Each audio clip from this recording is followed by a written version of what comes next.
היי חברים, הרבה מכם שואלים איך אני עושה את הטיסני קאפה שלי, איך אני מתחיל מאפס, מהתוכניות ועד השלב שזה ממש הופך להיות טיסן. אז בואו אני אראה לכם. דבר ראשון שאני עושה זה אני לוקח את התוכניות, מדפיס אותם בגודל של A4, יש תוכניות כמעט לכולם שהם כבר מחולקים לדפי 4, סרגל מתכת טוב, משטח חיתוך וסכין יפני טובה. אם צריך לחדד את הלאו, אז פשוט שוברים, מחליפים. לאו צריך להיות חד, עדיף, זה יקל לנו על העבודה. כשאתם מדפיסים את התוכניות, למעשה אתם רואים יהיה לכם את השלוש דפים האלה. אחד כתוב full size, שזה הגודל המלא.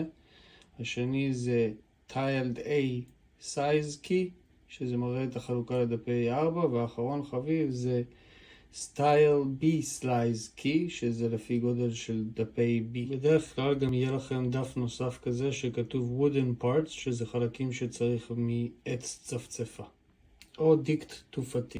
כל הדפים שהראיתי לכם לפני רגע שמים בצד, ואנחנו רוצים להתרכז בדפים האלה. אתם רואים בעצם יש מסגרת פה מסביב לאורך כל הדרך. אנחנו מורידים את זה מכל הדפים ואז אנחנו נמשיך.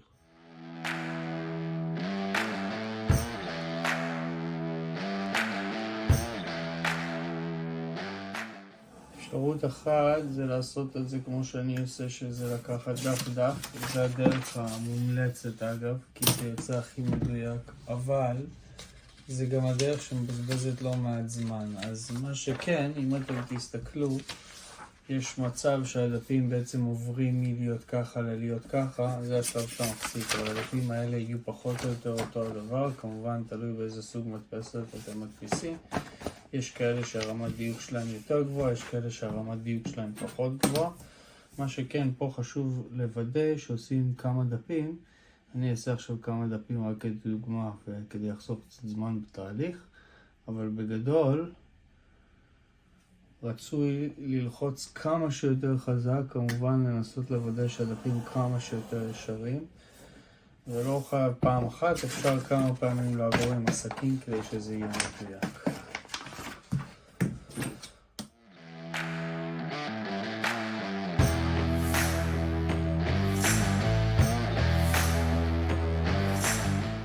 טוב, אז סיימנו להוריד את כל השוליים. השלב הבא זה לחבר את הדפים אחד לשני. איך אנחנו עושים את זה? אנחנו בעצם לוקחים שני דפים, שמים אותם ככה אחד ליד השני לפי הדיאגרמה, לוקחים את הדלק סלוטייפ שלנו, חותכים באורך המתאים, או לא חייבים לחתוך, גם אפשר להמשיך עד הסוף. מצמידים לצד אחד, בערך בחצי, ומיישרים פה לפי הצלבים שיש על הצד. אני אראה לכם את זה עוד מעט. מדקים לכל אורך הדרך, מורידים קצוות, וממשיכים ככה הלאה לכל שאר הדפים.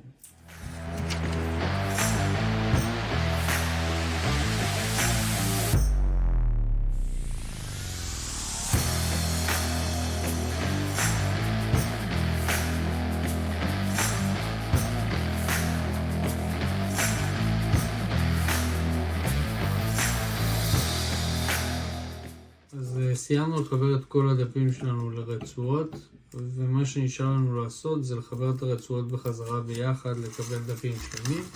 אבל לפני הכל צריך לרוקן פה ולסדר פה את השולחן מזבל. כבר ממשיכים.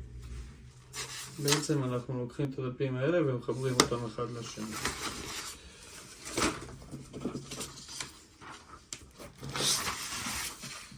זה השלב שאני בדרך כלל מזיז את המשטח חיתוך שלי כי הוא קטן מדי.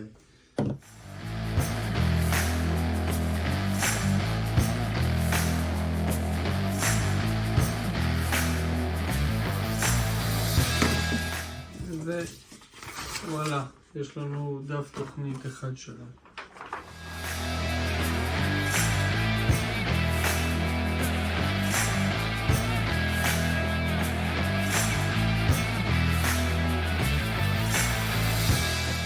עכשיו שיש לנו תוכניות גדולות של הכל, מה שאנחנו עושים זה אנחנו בעצם חותכים את כל התוכניות האלה לחלקים קטנים יותר, וזה כדי שנוכל להעתיק אותם על הקאפה ולחסוך כמה שיותר קאפה.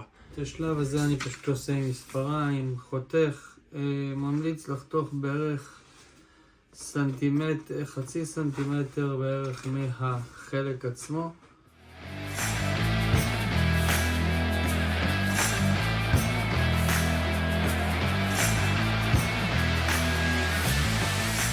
טוב, אז אחרי שגזרנו את כל החלקים, ממש את כולם, כמה שיותר, כמו שאתם רואים פה, אפילו חלקים קטנים, הפרדנו אותם, בסדר? ממש שמנו לב לקחת את כל החלקים. צריך לחבר אותם או בעצם להעביר אותם לקאפה. יש שני דרכים לעשות את זה. הדרך הראשונה זה פשוט להדביק את החלקים על הקאפה ואז לחרוץ ולחתוך אותם. אני אסביר וידגים. והאופציה השנייה זה להכין מהם תוכניות לטווח ארוך ואז לצייר אותם על הקאפה. זאת הדרך הארוכה יותר, אבל אפשר למחזר את התוכניות ולהשתמש בהם גם בעתיד. זאת הדרך שאני אעשה עם הטיסן הזה. לכל מקרה אני אדגים לכם את שניכם בסרטון אחר. נתראה.